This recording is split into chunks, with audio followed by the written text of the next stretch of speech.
Resolution strategies for Cambodia-Thailand border disputes by 2025, for phases of diplomatic engagement and $1.2 million in peacekeeping investments. Overview of the dispute. The Cambodia-Thailand border dispute, primarily centered around the Preah Vihear Temple, has been a long-standing source of tension between the two nations. This UNESCO World Heritage Site has been at the heart of military confrontations and diplomatic standoffs fueled by historical claims, nationalistic sentiments, and regional politics.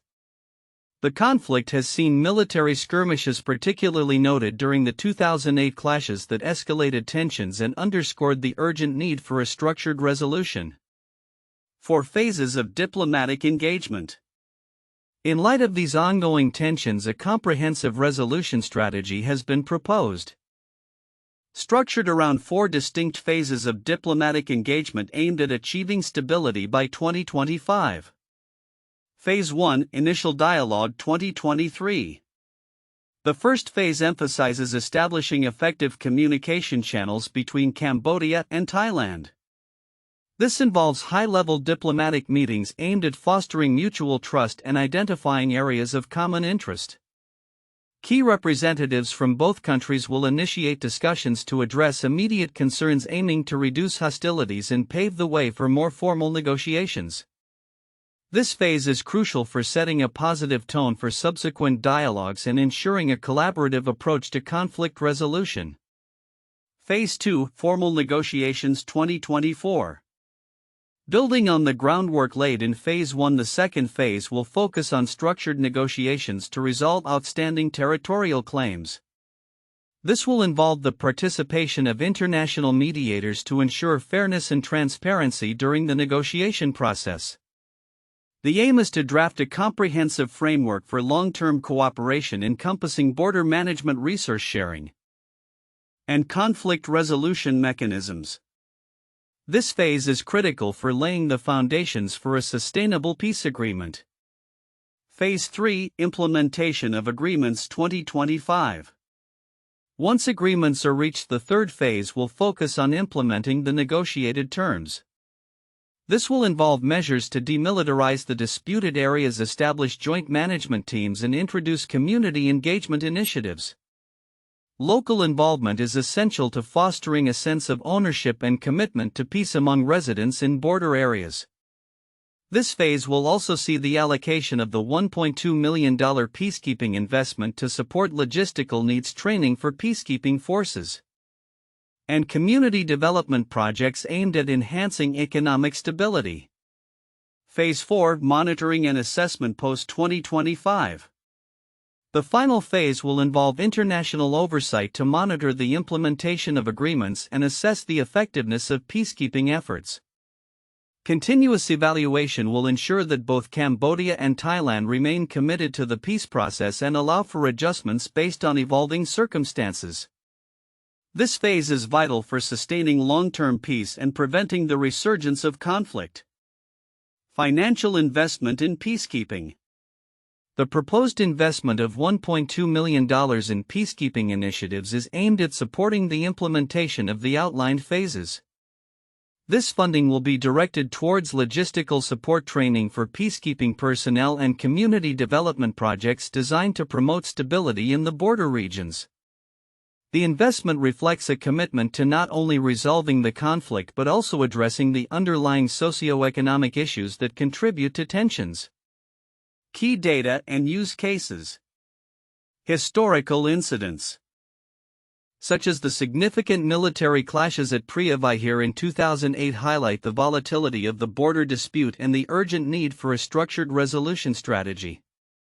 Additionally, case studies from other international border disputes, such as those between India and Pakistan or in the Israel-Palestine context, demonstrate the efficacy of phased negotiations and the positive role of third-party mediators in achieving lasting peace.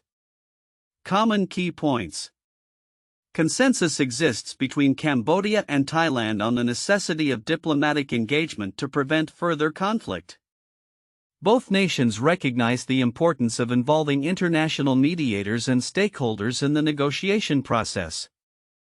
Furthermore, economic cooperation and community engagement are viewed as essential components for fostering long-term stability in the region. Differences between sources. While most sources agree on the necessity of a phased approach, there are variations in specific timelines, with some advocating for more immediate actions and others suggesting a more gradual build-up. The extent of international involvement also varies, with some sources calling for stronger engagement from the United Nations while others emphasize the importance of regional organizations. Timeline of events.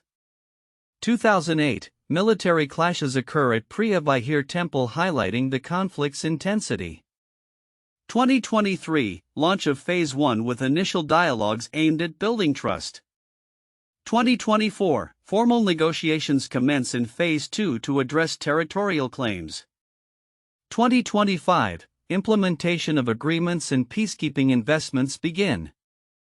Post-2025, ongoing monitoring and assessment of the peace process to ensure commitment to agreements. Conclusion. This comprehensive report outlines the structured approach needed to resolve the Cambodia-Thailand border dispute by 2025. Through the phased diplomatic engagement strategy coupled with a dedicated financial investment in peacekeeping, both nations can work towards a lasting resolution that not only addresses immediate concerns but also lays the groundwork for sustainable peace and cooperation in the region. The involvement of international mediators and a commitment to community engagement are essential for ensuring the success of these efforts.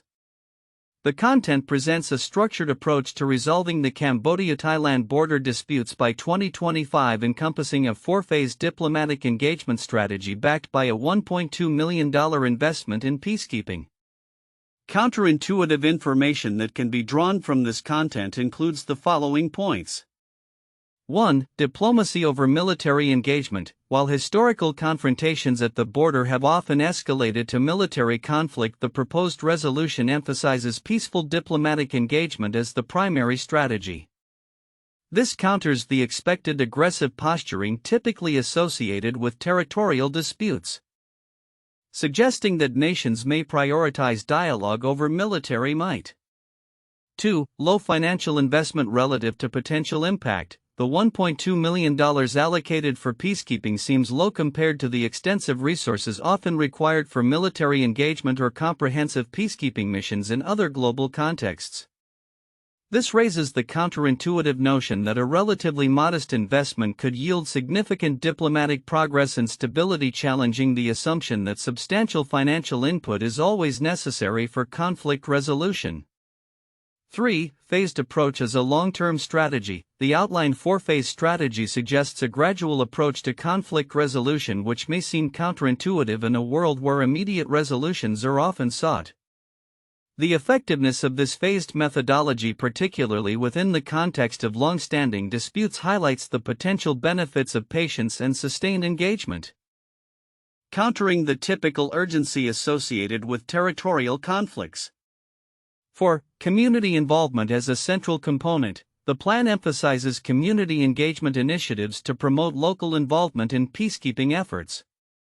This might seem counterintuitive, as many peace processes often focus on high-level negotiations between state actors, neglecting grassroots participation. The recognition of local stakeholders as essential players for lasting peace illustrates a shift towards inclusive strategies that consider the needs and voices of those directly affected by disputes. 5. International mediators as trust builders. The reliance on international mediators to facilitate negotiations might contradict the expectation that neighboring nations should resolve disputes autonomously. The inclusion of external parties suggests an acknowledgement that trust cannot solely be built through bilateral talks, which counters the traditional view that nations must handle their conflicts internally. 6. Convergence of national interests. The consensus on the need for economic cooperation and community engagement despite historical tensions is counterintuitive. It challenges the notion that historical grievances and nationalistic sentiments will always dominate diplomatic relations, indicating that economic and social benefits can drive nations toward collaboration even in the face of past conflicts.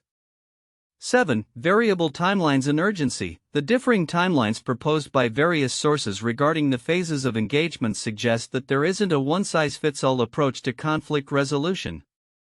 This counterintuitive flexibility in timelines might imply that the urgency of resolution can be adapted based on specific contexts, indicating that a slower, more deliberate process could be more effective than rapid, potentially superficial negotiations.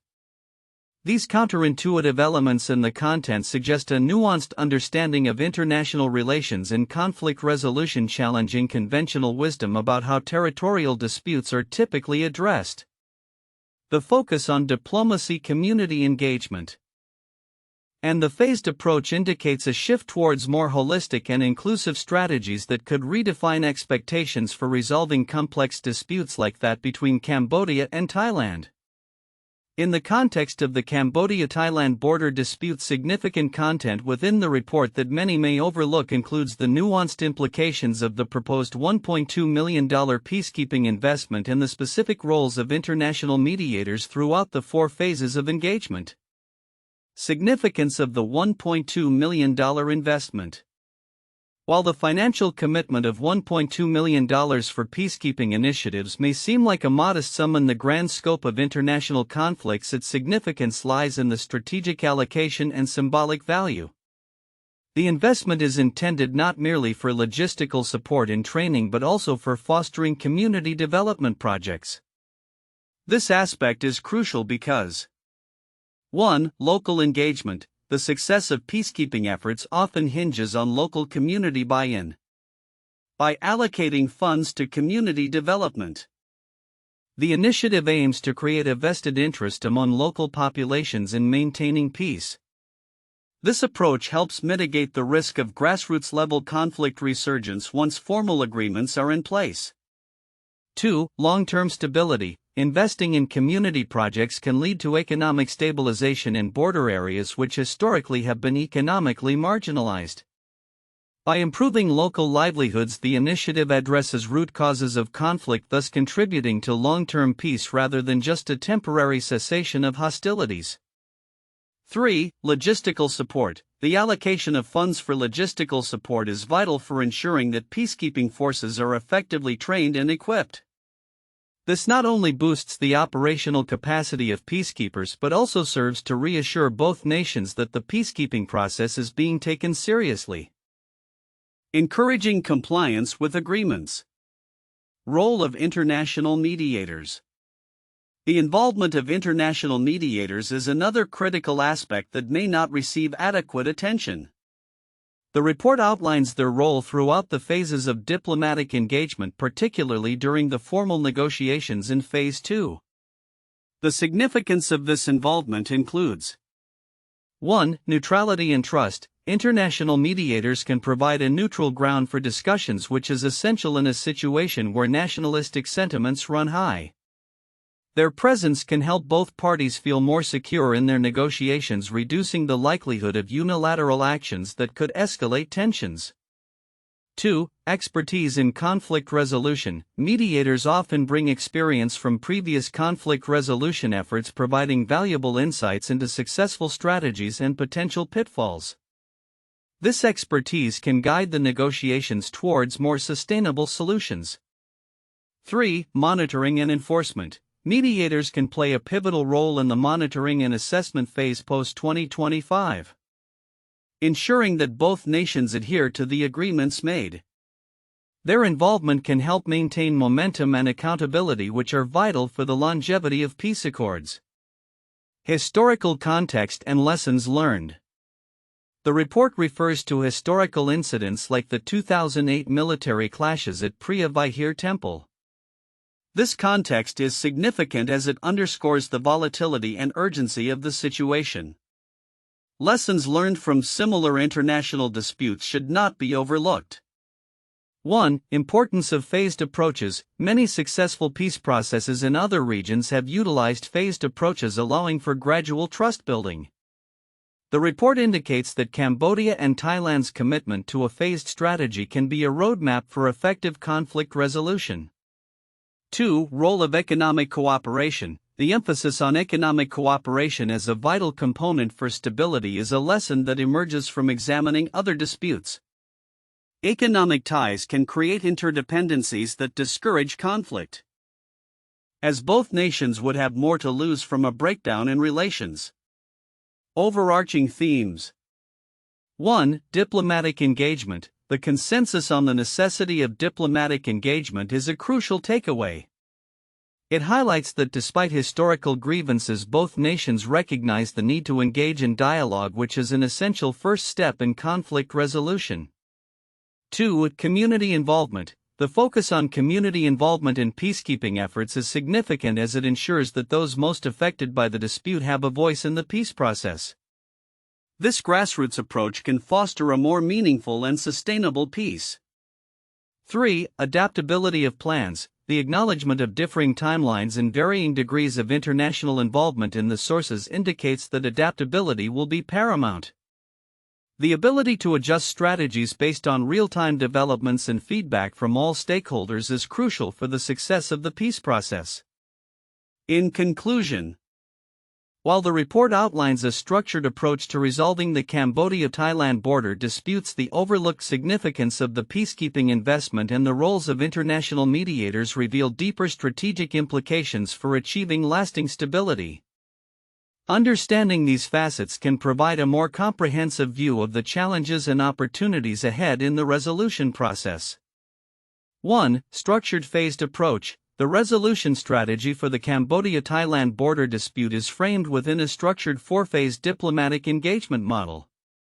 This model provides a clear roadmap from initial dialogue to long-term monitoring, allowing both nations to systematically address grievances, build trust, and ultimately foster cooperation.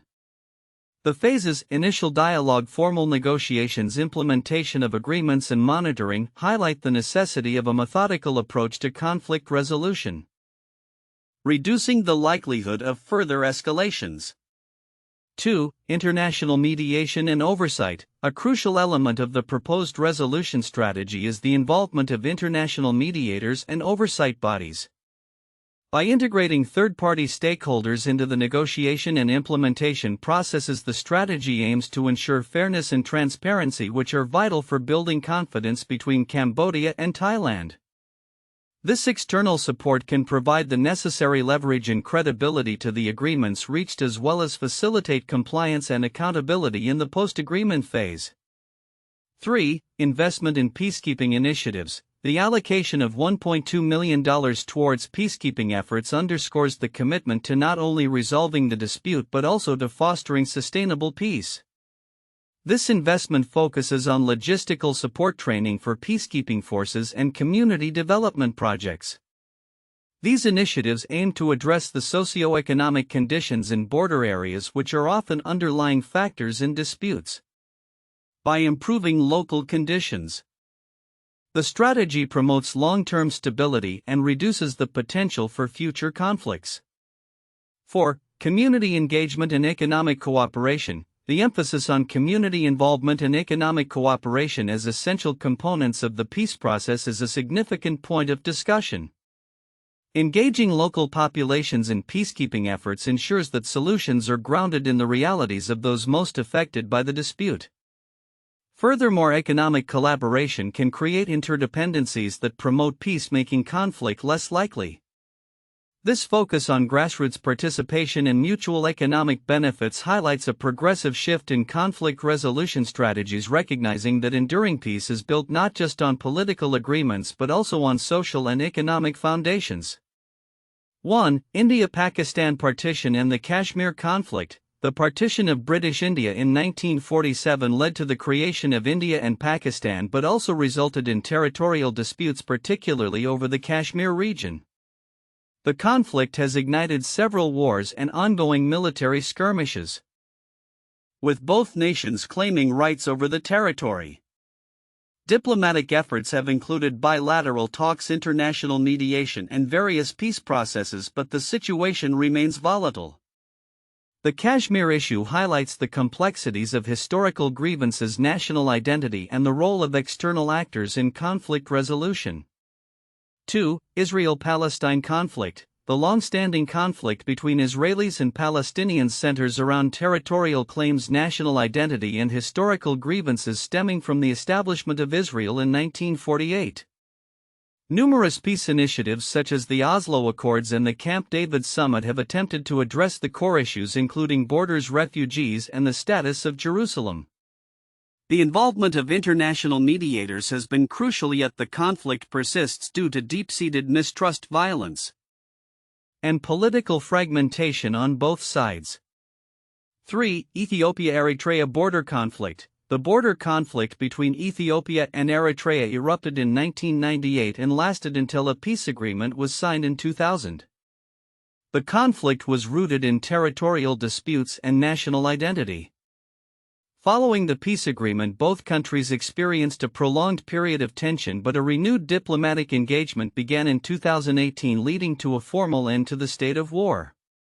This case illustrates the importance of sustained diplomatic efforts, community involvement, and international support in achieving lasting peace and stability after prolonged conflict. Future outlook: resolution strategies for Cambodia-Thailand border disputes by 2025.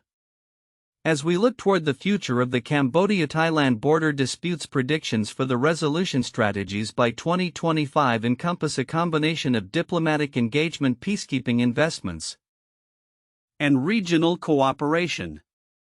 The following outlines the anticipated outcomes based on the proposed four-phase approach and financial commitments. Phase 1: Initial Dialogue 2023. By the end of 2023, it is expected that the initial dialogues between Cambodia and Thailand will lead to a significant reduction in hostilities. The establishment of communication channels will not only build trust but also create a platform for ongoing discussions. High-level meetings involving leaders and key diplomatic figures will likely yield a preliminary understanding of both nations' positions, setting a positive tone for further negotiations. Phase 2: Formal negotiations 2024. In 2024, as formal negotiations commence, the involvement of international mediators will be crucial. It is predicted that these negotiations will culminate in a framework for territorial claims resolution and cooperation. The expected outcome is the drafting of a bilateral agreement that outlines the management of disputed regions, focusing on demilitarization and resource sharing. The presence of mediators will help ensure that both parties adhere to principles of fairness and transparency, potentially leading to a landmark agreement that addresses long-standing grievances. Phase 3: Implementation of Agreements 2025. By mid-2025, the implementation phase is projected to commence, where both countries will begin to enact the agreements reached during negotiations. The anticipated outcomes include demilitarization, a tangible decrease in military presence in contested areas, fostering a sense of security among local populations. Joint management teams, establishment of teams composed of representatives from both nations to oversee the management of the border, which will encourage collaboration and reduce tensions. Community engagement initiatives. Local communities will be involved in peacekeeping efforts, enhancing their stake in the peace process and promoting economic stability through joint development projects. The successful execution of these measures will likely enhance trust between Cambodia and Thailand, laying a solid foundation for lasting peace.